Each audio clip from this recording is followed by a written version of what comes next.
I'm Steve McLeod, and you are listening to The Community Lounge, the podcast where community managers from the video games industry tell their story, talk about the challenges they face, and share tips to help other community managers do their job better. Today, my guest is James Croucher, currently working at tinyBuild on games such as Duckside, Sand, and the Hello Neighbor series. James talks about running a community when everyone is a subject matter expert, what he looks for when hiring a community manager, and why he prefers serving the community on games that he actually plays.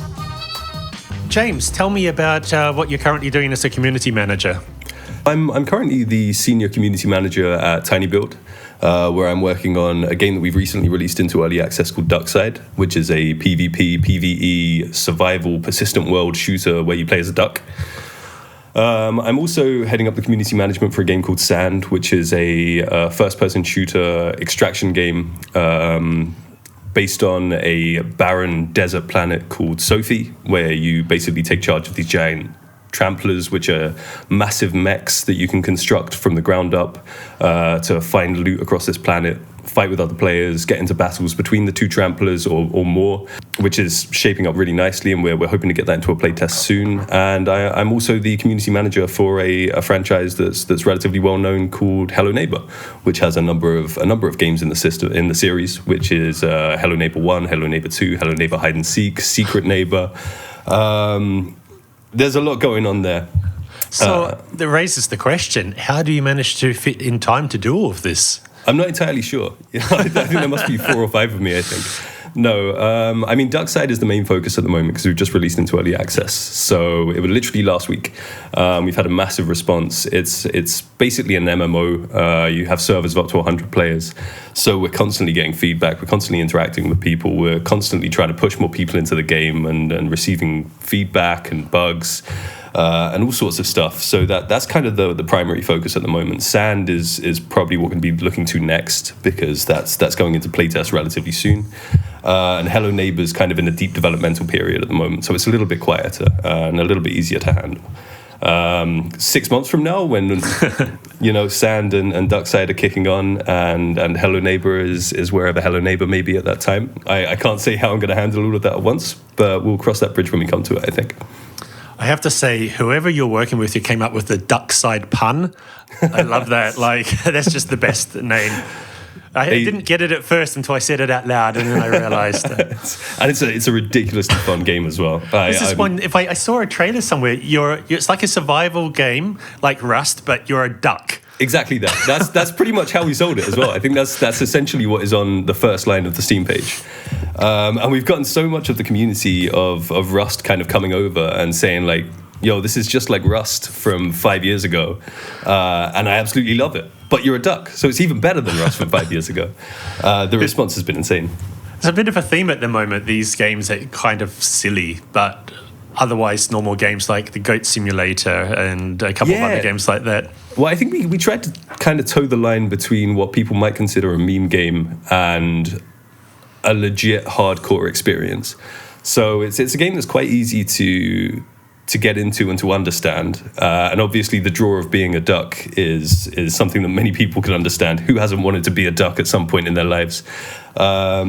So we wanted to make sure it was a game first, but also that it had that kind of accessibility and that draw to it as well. And we really nailed the core features, and the gameplay itself is super, super fun. And the players are loving it as well, which has been great to see. Well, you're doing a good sales job on me. But we're not here to talk completely about we're not here to talk completely about Duckside. I want to know about how you became a community manager. Do you remember? It was a few years ago, you said to me before we started recording. Yeah, we're looking at about 13 years, coming up to 13 years ago. Oh. Which all of that hurt my heart to say. But it was about 13 years ago. I'd just come out of college, my second year of college, and I was kind of at an impasse in my life where I had to decide whether I wanted to continue with my education or go into work. And as a perpetually indecisive person, I decided to do both and started looking for an apprenticeship. And kind of the criteria for the apprenticeship was I wanted the highest paying apprenticeship that I could find. And the highest paying apprenticeship at the time was at a company that was called railsimulator.com that was based in the Chatham Dockyard, which is in Kent, quite a small area called Medway. We should just add in here that you're actually from Kent in England. Yes, I am indeed. Yeah, I was born in Gillingham, so I joined this company. So I didn't join this company. I went down for a few interviews and I was talking to them, and I had absolutely no idea what they were. From my understanding, this was some kind of professional train simulator product for people that wanted to learn how to drive trains and become train drivers or train operators. And I went down there, and it quickly became apparent that there was actually this genre of games that I wasn't quite aware of for hardcore enthusiasts of train simulators. And it was being distributed through a platform called Steam, which I had heard of and I kind of knew of at the time, but it wasn't as big as it is now. And I did a few interviews with them, and I ended up getting the job. And I joined them as a customer support advisor with some QA stuff on the side, whilst I was learning essentially a degree in communications. And I spent some time with them for a while, just as the customer support advisor. And then one week, my boss came up to me and said, "Hey, our social media manager is going to be out for the next 2 weeks. You're young. Could you do the Facebook?" And I said, "Yeah, I am young, and I do a lot of the Facebook. I can definitely give it a go." And everything kind of snowballed from there. So I did that for a couple of weeks, and things went very well. And I tried some new stuff that we weren't really doing at the time. I can't remember exactly what it was, but I remember getting some praise that stuck with me because it was very early in the career. And eventually the social media manager came back. I'm not sure whether he was quite happy to see that there was a bit of interest in keeping me on board the social media side of things, because he had kind of built it up on his own at that point and made that a focal point of the company. But I ended up kind of moving into that more permanently, and over the years expanded my role there, kind of running the social media pages, running the blog, communicating with players, running the Steam forums. The company ended up expanding out into not just train simulator titles, but also flight simulation titles and sport fishing titles. And I had a hand in kind of setting up the community across all of those.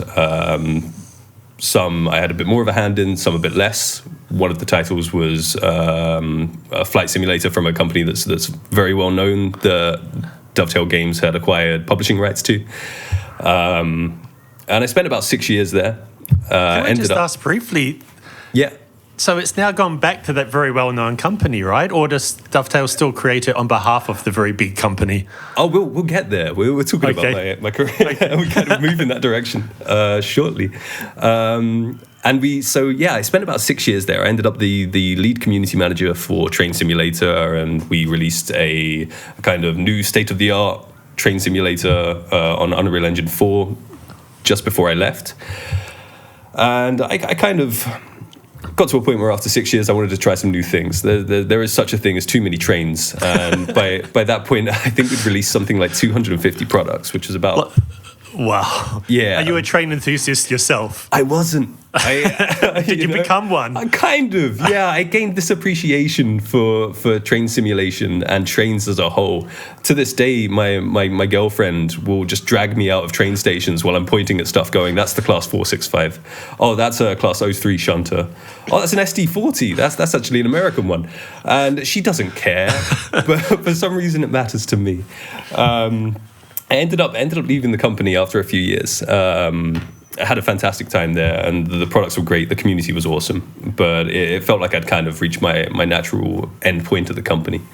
And I'd gotten a call from a company in France about potentially joining them. And I was keen. I like France. I like wine. I like cheese.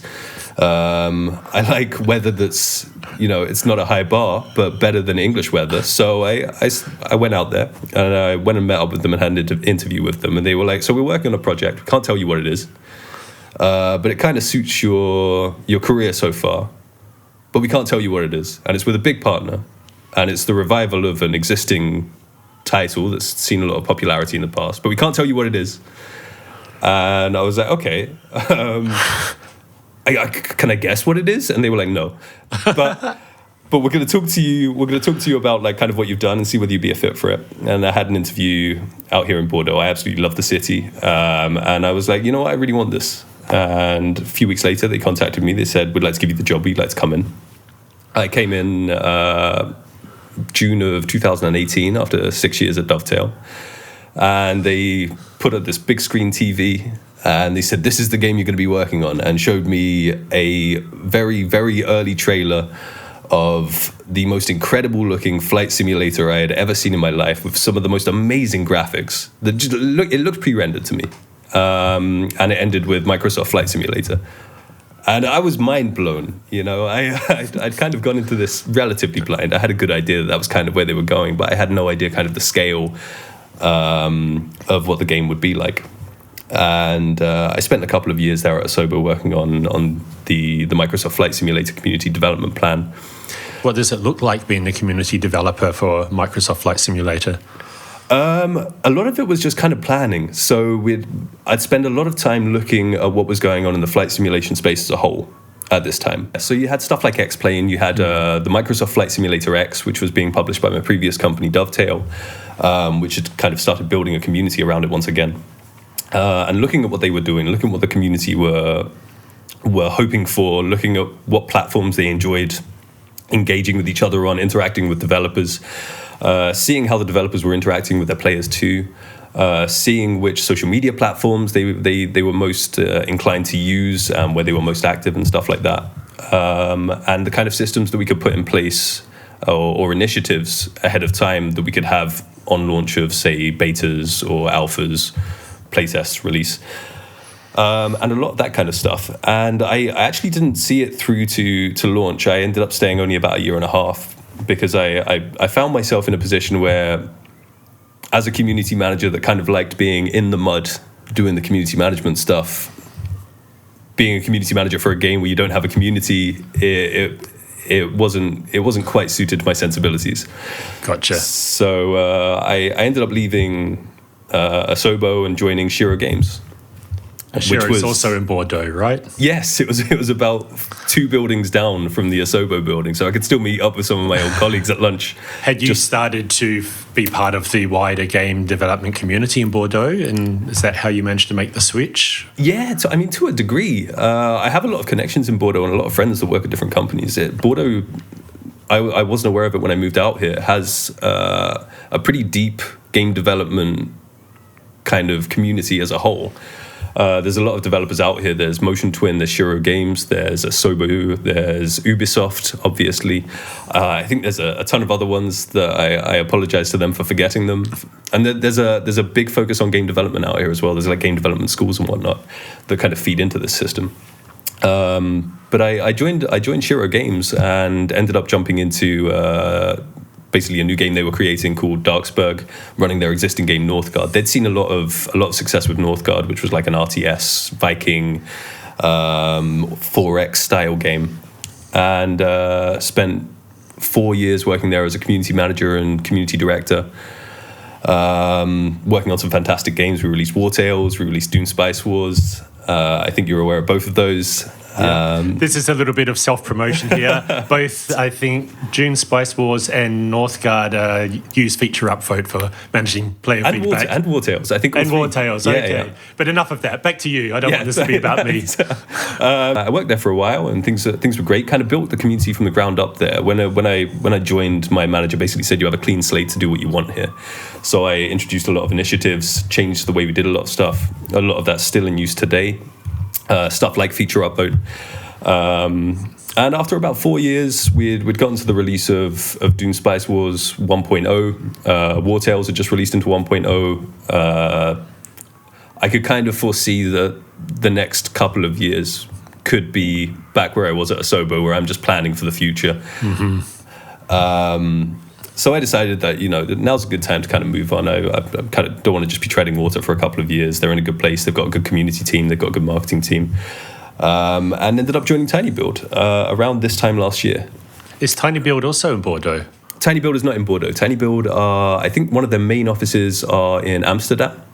but they have a lot of remote work jobs. So I work remotely. I've actually got a Tiny Build hoodie just kind of jamming behind me here, which obviously you can't see in a podcast, but it's bright orange, which also leads me to believe that we're probably mostly headquartered in Holland. At least that's where I know most of my colleagues are. And I joined initially as the community manager for the Hello Neighbor project.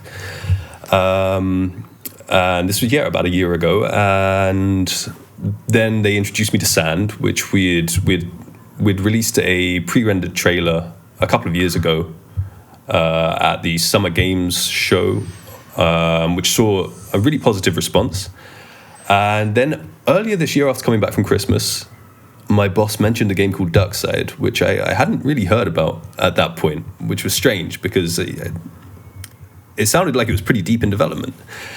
And then in January, a couple of days after that, my boss says, hey, we're doing a playtest of this Duckside game. And I was like, okay, right, let's check it out. And Duckside was what I mentioned earlier. We had a prototype of this game where basically you play as a duck, very early prototype of a persistent world PvP, PvE shooter where you play as a duck. And considering, as I understand it, the game had been in development for about a month at this time, it was incredible. And my boss was basically like, you're cool being the community manager of this, right? I have about 100 rubber ducks of various shapes, sizes, styles, and designs sitting next to me. You're just the perfect person for this job. Wow. I was like, was this game made for me? Sent her a picture of them, and she was like, okay, You're a rubber duck enthusiast. Well, no, the problem is, so this is going to get on a little bit of a tangent away from community management, but I feel like I need to make it clear if people are listening to me about this. I was bought a couple of rubber ducks a long time ago, maybe around the time when I started in the games industry. When people come into your house and they see you have a couple of rubber ducks, they think, oh, this guy likes rubber ducks, I'll get him a rubber duck. Eventually you become a person that has 10 rubber ducks, and everyone is like, this guy loves rubber ducks and I will only buy him rubber ducks. And it just snowballs from there until you have 100 plus rubber ducks. I love the guys, I'm happy I have them, but being English and too polite to tell people I don't actually want more rubber ducks. I don't have enough space for rubber ducks. Yeah. So this is going to be me until the day I die. I'm just going to have an ever-expanding group of rubber ducks that will take over my entire house. One day there will be a Wikipedia entry about you, and it's going to say this love of rubber ducks knew no end. I mean, you've got to stop this now. That's going on my tombstone. There'll be a rubber duck on there. Hey listeners, a short interruption. When I'm not hosting the Community Lounge, I run Feature Upvote, a platform for managing player feedback. When you use Feature Upvote, your players can submit and upvote suggestions to improve your game in a single place. This gives you the data you need to develop a game that meets player expectations. And you can say goodbye to the confusion of trying to keep up with feedback scattered across discussions on Discord and Steam and Reddit. Learn more at featureupvote.com. So going back to Duckside, it was perfect for you, the fact that you have rubber ducks, whether you want them or not. Exactly, yeah. And I mean, I think a lot of my time in the games industry up until this point, I was working on games that I very much enjoyed and I very much respected, but not necessarily games that I would play myself in my spare time. Whereas that's something I found as I've joined Tiny Build. With Sand, with Duckside, with the Hello Neighbor games, all of these games I've found myself playing in my spare time and enjoying. And while I played a lot of the games that I was community manager on in the past, I didn't have that personal connection to them that I've had with some of these titles that I'm working on now. So tell me how that makes a difference when you're actually a big fan of playing that type of game that you're community manager for. Well, I think there's positives and negatives to it, because when you're a fan of the game, there's almost a bias sometimes with like, I don't want that to be changed, but all of these people want that to be changed. And I have to kind of push that side of me away and say, stop talking. These people want that. Let's put it out there. Let's see how people will react if we make those changes. And maybe you'll like it when it happens as well. So you need to kind of like separate you as a player and you as a person who's working on behalf of the community as a whole. Because I'm no different to that one person that's saying, no, this is wrong, whilst 50 people are saying this is how it should be. And that makes it a bit tough, but I don't think it's not really caused any issues for me at all. It's been a lot easier for me because I can see through the eyes of the community much easier than I could with a game that I maybe like Train Simulator, where I don't understand that the SD42 doesn't have 67 mile per hour uphill abilities when it's hauling hundreds of tons of freight on the Marias Pass. I mean, it sounds like you do now. Whenever I was working on Train Simulator, I was just like, all right, you guys know more than me. I cannot argue with you. But with Duckside and stuff like that, it's a lot easier to see where people are coming from, and it's a lot easier to kind of have empathy for what people are saying, giving the feedback on. Because I enjoy this game, I played it in my spare time, I played it with my friends as well, and that makes it challenging, but it also makes it a bit more enjoyable, and it makes it easier for me to kind of side with the community and understand where the community is coming from on certain topics, and to just be able to kind of visualize the best way to improve things through their eyes, through my eyes, and on the side of the company, because I'm playing every field really in this instance. When you're a big fan of the game, you take things a bit too personal, or you might take things personal, whereas with Train Simulator, which you weren't really a player of, you couldn't get offended if somebody didn't like something because you weren't invested into it.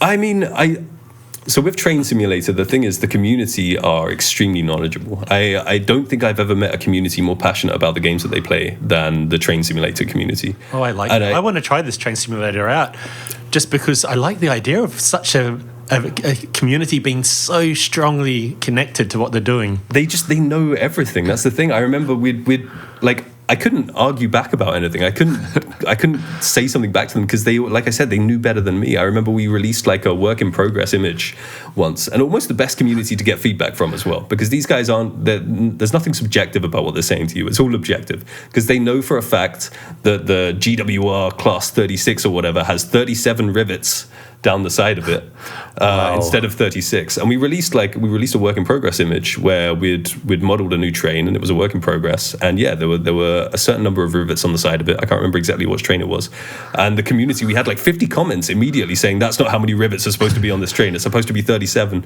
and we were like, oh, okay, well, we'll change that. Well, but as a software creator myself, like, I'd die for that level of attention to detail from my audience. Absolutely.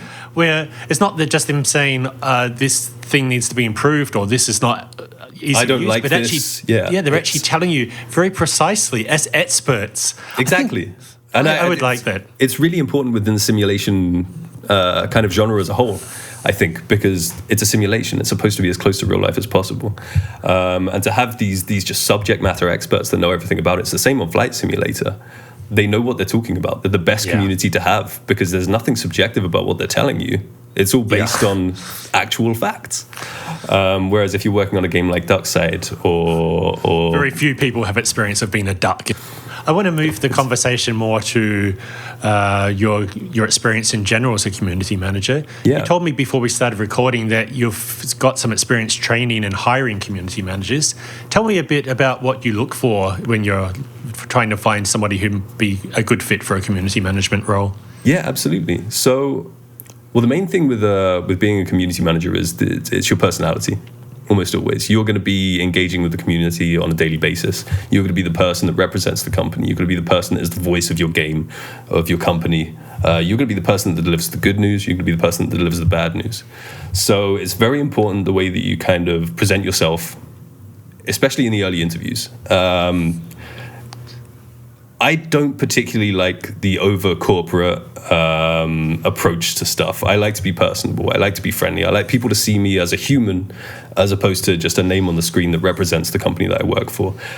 And I think it's easy to see how someone is going to be as a community manager based on the way that they talk to you as well. And for me, when you're bringing someone into community management or training someone in community management, personality is key because that's what's going to shine through. So I'm always looking for people that are personable, are friendly, open to, talking about stuff that isn't necessarily about the game itself, but they're talkative, they're passionate about something. Because if they can bring that into their community management style and the way that they talk to players, then that's absolutely perfect. Whereas if they're kind of corporate, and you know that they've thought up their words beforehand, and they're kind of a little bit sheltered and introverted, that's going to come out as a community manager as well. Those people can work. I mean, that's not to say that you shouldn't hire people like that. People come out of their shell. People are nervous during interviews and stuff, but you can normally see that spark when you're talking with someone for the first time. And also the flexibility, where when it comes to actually training a community manager, their flexibility to kind of adapt and try different things and try new things and challenge you as well. Because I've been doing this for 12 years. I've kind of followed very set ways of doing things for a long time. I've always tried to be flexible and change with the times and understand why people use TikTok. But I don't understand why people use TikTok. I have no idea, but we got to do it because that's where the audience is. But I like to be challenged, and I like to see people come in and kind of say, hey, I want to try this out. Let's try this new area out. If there's a place where people are talking, if there's a place where we can get people talking, or there's a place that we can build a community, then let's try it. And I think a lot of people are, especially in community management, quite happy sticking to the status quo and staying where they are and doing what they know works. Whereas I've worked with, especially at Shiro, community managers that have been happy to come in and say, hey, I want to try this. I want to do this. Sometimes it works, sometimes it doesn't. But it's better to know and move away from it if it doesn't work.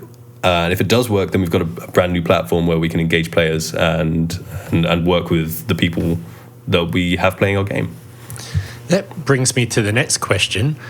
You say you try not to be set in your ways and keep up with the times. What resources or places or forums do you use to keep abreast of how to do your job better as a community manager? I personally just try and keep an eye on what's going on in the world. So I use a lot of Reddit, which kind of aggregates a lot of the key posts, the key goings on in the industry, both from any subreddit in particular. Well, for just like general game news and stuff like that, PC gaming, games, and then you have the more game developer subreddits and stuff like that, where people are talking about pretty much what they're doing, what they're making, and all of that. And you can also keep on top of the controversies and the big successes and things like that. And the best thing for me to improve yourself as a community manager and to kind of better your understanding of what to do and what not to do is to look at what people are doing that's causing outrage and look at what people are doing that is getting a good response. Like for example, Deep Rock Galactic, I think, have one of the best community teams and maybe development teams in the world at the moment. And they blew me away with their approach to community management. They pushed me to want to get onto Reddit as a whole based on how they approached Reddit. Tell me about this. This sounds interesting. What do they do with Reddit? You'd go on their subreddit and they were just there. And that was it. So people would be posting stuff, people would be asking questions, and there was always a member of the team in there. It wasn't necessarily the community manager. You'd have like the lead dev, you've had game designers, you have QA, and they'd just be in there talking to people. And that made people want to come back. If they knew that they were being heard and they were being talked to and that this team actually cared. And Deep Rock Galactic is an absolutely fantastic game as well. These guys seemingly can do no wrong. But they would just have people in that subreddit constantly. And that drove people to come back there in the hopes that maybe a game developer would see the art that they'd made or the clip that they'd created from the game or would see the feedback that they'd put towards them. And they almost always would. There'd be someone from whatever area of the company engaging with the players, talking to the players. And they built a huge Reddit audience, a Reddit community off of the back of that. And that was something I really tried to replicate especially when I was at Shiro, with what we were doing, was just keep that engagement, keep that interactivity, push our developers to have some conversations with players as well, because it's all well and good having me come in, but people know that I'm kind of that interface between the community and the developers themselves. However, when you have a developer coming in and saying, this is the reason we haven't done this, it holds a little bit more weight than when it's me saying this. Do you see any problems with not everybody is able to participate in an online conversation in a way that's pleasant? Like some people in your team might inadvertently spark some type of unintended anger. Yeah, well, I mean, there's a reason community managers are community managers and developers are developers a lot of the time. And the fact is, if you're in especially if you're working on a game that does invite some toxicity or has some negative kind of feedback towards it. It's easy to be a developer, go on there and just want to kind of scream at someone, hey, no, we're not breaking the game. This isn't our intention. But I've always tried to, when I've talked to developers about, like, would you be comfortable being a relatively prominent role on our Discord or on Reddit or even on Twitter? Do you feel like, here's what you can do, here's what you can't do, avoid this, avoid this. If you ever find yourself in a position where you want to scream at someone or argue with someone, send them to me. I'll close out the conversation. Because we're kind of trained to do this. We've been building ourselves up towards this point for years, media training and all that kind of stuff. But it's much easier when you have a very happy, very fulfilled community like you have on Deep Rock Galactic than on some other games that you're kind of seeing a lot of negativity around. In those cases, I certainly wouldn't say to the devs, hey, go on there, because you're just exposing them to vitriol and hostility and conflict, which is going to invite them to maybe respond with that in kind. That's very good advice. James, we're almost running out of time. I have a final question. What game have you been playing lately, apart from Darkside? A game that you're not involved in creating. I'm playing at the moment with my partner V Rising, which is absolutely fantastic. I think you're aware of that game as well, if I recall. I am, yeah. V Rising is also a feature upgrade customer, but it's about you, not me. So we've been playing a ton of that. We just got to about 85 hours, and we've got the final boss left. I think my girlfriend is really trying to not play it right now because she doesn't want it to end, but we're loving that. That's the best thing you can say about a game when you're sad that it's over. Exactly, yeah. We just finished Baldur's Gate 3 as well, which was absolutely phenomenal. One of the most incredible games I've ever played. And finally, where can people get in touch with you? You can find me on LinkedIn. I don't have a Twitter anymore. Smart man. Yeah. I'll put your LinkedIn profile in the show notes if people want to ask you more about your opinion on some of the stuff we've been discussing. Absolutely. Okay, thank you very much for being on the first episode of the Community Lounge, James. You're most welcome. I'd love to do it again sometimes. Thank you for having me, Steve. Thank you. Bye, everybody.